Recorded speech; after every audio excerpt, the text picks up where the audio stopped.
The way that the band had disbanded, I tried to do it with love and you know, do it very peacefully, and it kind of got ugly. I went to David Ellefson and I said, my arm is basically destroyed, and I said, I'm going to break the band up so that you guys can go and do your own thing, and I'd like to turn all of the direction over to you for the catalog, you know, to do re-releases and remixes and stuff like that.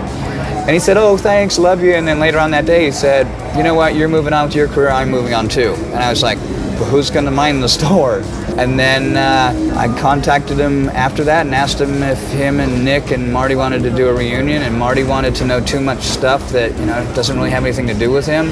He wanted to know what the marketing plan was and what the tour dates were and how much everything was going to cost and the recording budget and the recording fund and stuff. And it's like, dude, I don't even know that. How can I tell you that? And then Ellefson wanted a lot of money to do it, and it's like, dude, it's the same way it was when we broke up. We're going to start back right there again, you know? And he didn't want to do that. He wanted to start back up again at a totally different split.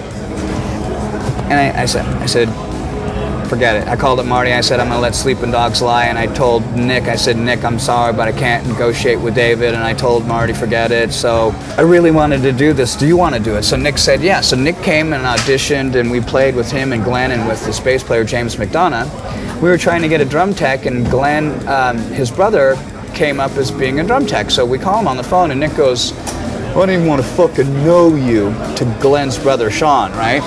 Glenn goes, and takes me outside and he goes, dude, I can't work with this guy. I said, I know, I fired him once before myself.